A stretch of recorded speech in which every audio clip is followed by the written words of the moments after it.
Hello everyone and welcome to Gierok Farms. In today's video we're going to be doing some odd jobs. We got to look at the pump house here. Dad had a issue a while back, so we want to look into that, kind of go through some of that with you. Especially with a cattle operation with the dairy farm, water is very important. We also got to hang some gates. We'll show you what kind of fencing projects we've had going on. So just some odd jobs today. Thank you all for watching. Thanks for tuning in. And let's get into the video. When you were gone to work all week, the well stopped.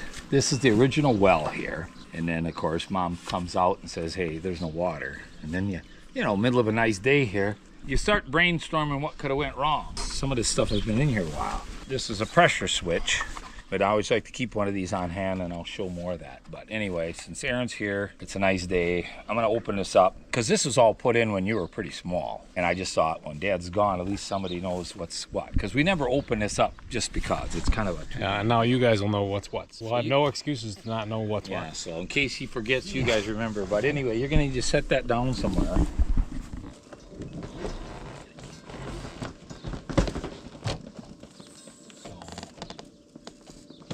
Back down onto this.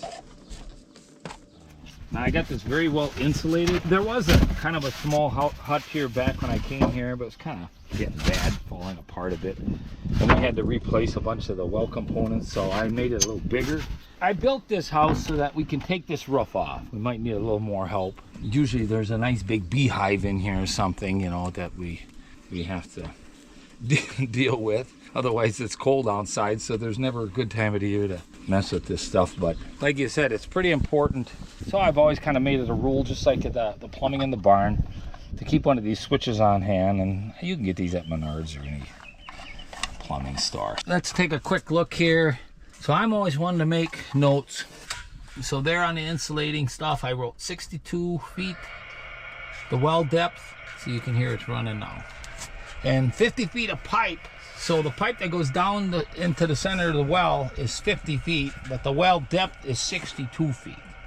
And my plumber that helped me put this together, he put a string down there with a weight on the bottom. That's how he measures the depth of the well, you know, because this well was drilled 100 years ago probably. I don't know. So there's two pipes that go back down into the ground. One goes to my house, one goes to the barn. So here it says,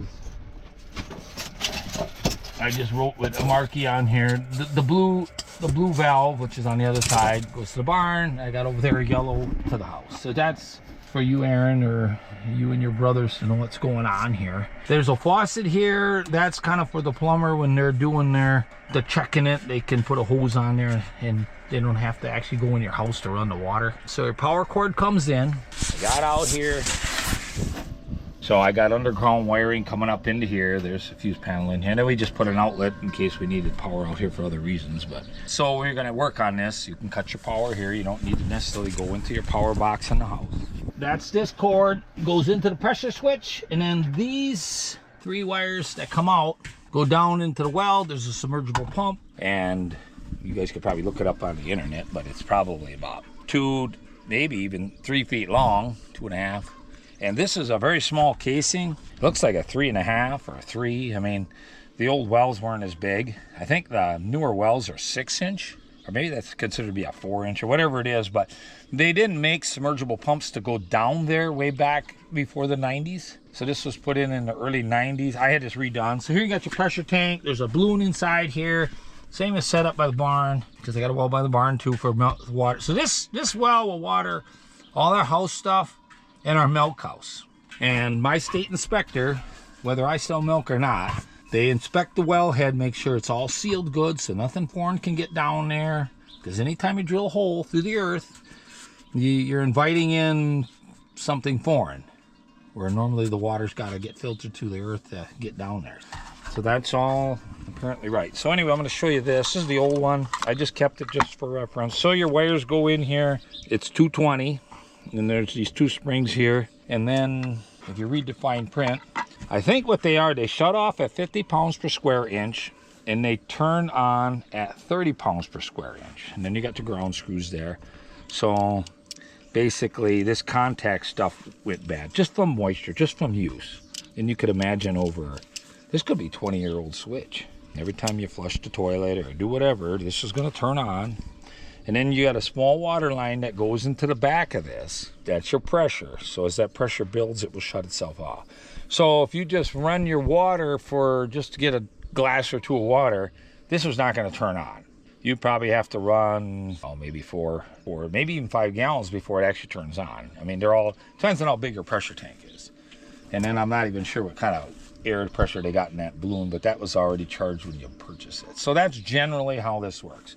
And then I got like there must be over 12 inches worth of insulation in here because we don't put heat in here. I did hang a light bulb in here because that was what was in my old house, just in case we needed it. And I think you get enough heat from the ground because it's just a dirt floor in there, which is fine. The water's 50 degrees, just like your ground's 50 degrees, and this is frozen. As this thing is refilling, like in a house, for instance, you're consistently using water throughout the winter. That water alone gives off enough heat to keep things from freezing in here. I think if you didn't use any water for weeks on end during real bitter times, it might stay good. Or if you keep water flowing. I know some people, if they leave for the winter, they'll kind of leave a faucet run, just trickle over, over that month or two when they're gone. And that may be more to do with the water lines going from here to there, or it goes under a driveway or something. Yeah, just like your lakes and rivers, flowing water is gonna, is less likely to freeze. It takes a lot more. Yep. That's part of it, but the other theory is you're bringing up new water all the time. That's generally, and now you kind of know, and I do need I'll need a little bit of muscle to kind of, so when you guys are gone, I lifted and mother put my stop in, but I actually thought I should make some nice little cleats, but you can do all that stuff. But so if we had to do a major repair on here, we'd take this roof right off, and you can get a step stool and climb down in there, because otherwise it's kind of like a large doghouse, and can you picture yourself crawling in there? Otherwise, you're going to make this building way bigger. So now that's a submergible. So originally, it was a jet pump, which was up in here. That's why this building had to get built. They didn't have submergibles for that when I built this back in the early 90s.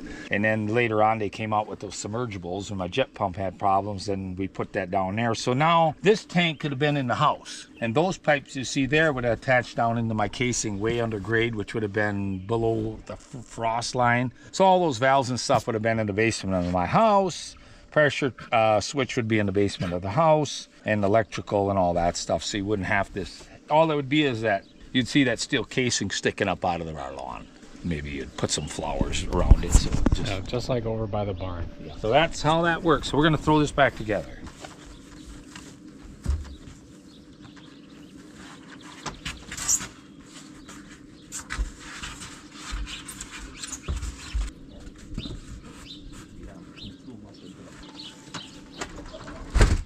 So this is kind of what we were referring to. If we didn't have the pump house and started over, you'd have this casing like this, and then the pressure tank and the switch and all that is inside the barn. So we got 2 wells on the farm. It's kind of nice because we got really desperate, like in the middle of winter, we could try to run off of one or the other. But there's a little brief look at the well situation, the other well on the farm. You guys leave some comments down below, especially you cattle guys, how big of a well you have, or how deep you have to go depending on your area, or what type of setups you have. I know a lot of farms that they're in a spot where they can still get away with a sand point. It's location. So we're up a little bit in this valley. So my plumber even told me, he says, well, there's all these rules on you got to have so many feet of casing. It's just a state thing. State, natural resources. So we got really good water originally here. Even the people we purchased this from, they're like, they wanted water rights for their own drinking, which is kind of a plus, to have good water. But he said if we drill it, so we got 40 feet of casing, that was back in the 90s. He said you could end up going right past your good water, but you have to have that legally. And he said he didn't agree with all them rules because everywhere's different, but to get away with that, you just go higher up on the hill and you can drill down and still get into that same vein or whatever. So he said like way back, there was no regulations on that. They just went deep enough. So here, we know what's in these hills. The sandstone, we dig down maybe 6 feet, we're gonna hit bedrock. Our casing is in bedrock, and once you get into that bedrock, that's pretty solid stuff. You really probably don't need more. But then as we go, so if we were gonna have our well up in the pasture, legally, some of that stuff, it depends on the situation, but they want it fenced, they want the cattle away from it. But anyway, the state has got these all approved for what their regulations are, so we're not gonna think any more about that. Yeah, we're in compliance. Anyways, we got some gates to hang, and we'll kind of update you guys on the fencing projects that have been worked on this week. So here's my plan. I know how this is gonna go. Very, very steep here. And them cows are gonna come up over here, and then they're gonna walk to where we got that fence, and they're gonna want to go straight down. And you already got something starting to wash here, and they're gonna tear that bank right apart. So you might have to change this, but I thought of tying this here, you know, so they go down where the bank ain't so steep, or they don't come into this corner. And sure, a little grass is gonna grow there. 1 or 2 cows are gonna just graze that out. But what you don't want, we let this group out to clean their pens. They run all over the place and tear all the banks up. That's the thing with a farm like this. There's so many things we have to deal with where some of these farms where everything's level doesn't apply. It's not a thought. You don't have that. So like if it's real wet, we don't like to put, especially the spring of the year, I don't like to put groups of cattle into my calf pasture just for a holding area to clean their pen, because they just tear it all up. Try to avoid some of that. During the week, Mother and I were doing all kinds of gate projects. We replaced a bunch of gates. So now we got some older gates that aren't so pretty anymore, but they're good enough to, you know, it's kind of more Mom's idea too, that instead of running some kind of netting fence down through here, we'll just put some T-posts in and put them older, not so gates here. Because we feel there's not going to be big cattle pressure here. It's just the idea so that we can take one of the groups from that barn when we're cleaning and run them up over into here temporarily, for instance, especially over the winter months. So it gives us another pen. You know, even like when we graze, we're able to shut things here so that if I want the cows to go this way, helps us manage pasture better. Let's say we're doing crops. If you see the road here, you know, it comes down through, we go below the barns, between the barns here to get down to the yard with all our feed wagons and stuff, and chopping and baling. Well, if the herd is coming home, we can, you know, maybe we can just put the herd this way. We don't have to keep worrying about some cow getting through the gate in between. So in the morning already, we'd already make sure the cows go this way, because we're going to do hay in the afternoon, and then we make sure our gates are shut up there. And boy, if you got to just chase, even one cow gets out and goes into the calf barn and takes a few cow pie, you know, poops in the manger, and just cleaning that up. You know, it's just all time. Avoid it. Well, there you go. There's the plan.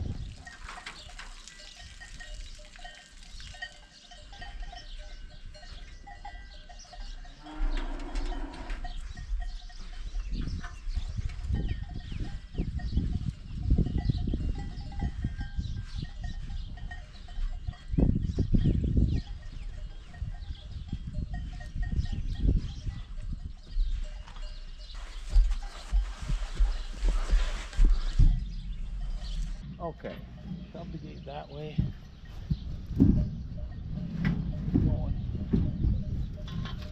I think these people here are helping us line this up. Keep going over. Ouch. Keep going. Just a touch more. Okay, right there. Now you put it just a few inches on this side of it. Even if it's lower.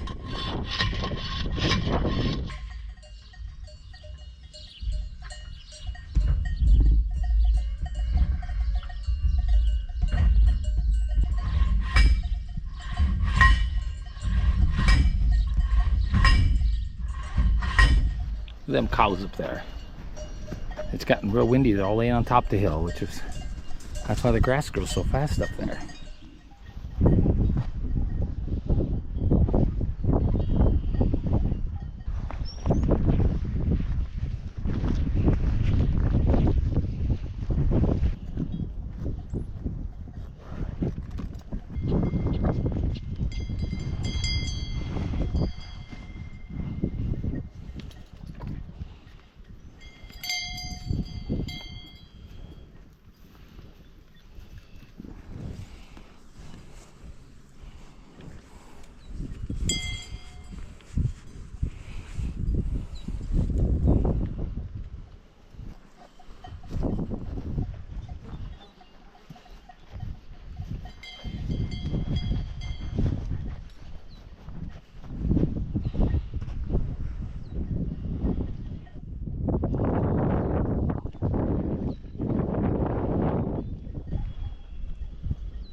All right, we got them gates all tied up. We have our little diverter over to the left made, so hopefully we redirect traffic.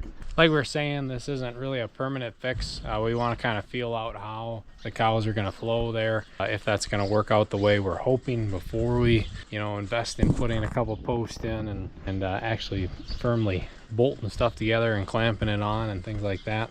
This whole barnyard, or this upper edge of the barnyard here, we're gonna probably end up having to redo anyways, so they'll probably get tied in to that project. As for the herd, it looks like they're really enjoying their afternoon. That wind is keeping the flies, or most of the flies, off of them, keeping them nice and cool up there. But it was nice to cover some of the water. It was nice to show you a quick fencing project, kind of some odd jobs here in between planting and hay season. That being said, stay tuned for hay season. It's right around the corner. We're going to have a bunch of those videos coming out. Thank you all for making it to the end. Remember, like, share, comment, subscribe. It's all free and it helps us out a lot. Also, if you want to support us more than you already do, check us out at GierokFarms.com. That's our very own website. We have some hats on there. My wife and I pack the orders personally. So if you want a hat, go get yourself a hat there. And we will see you all next time.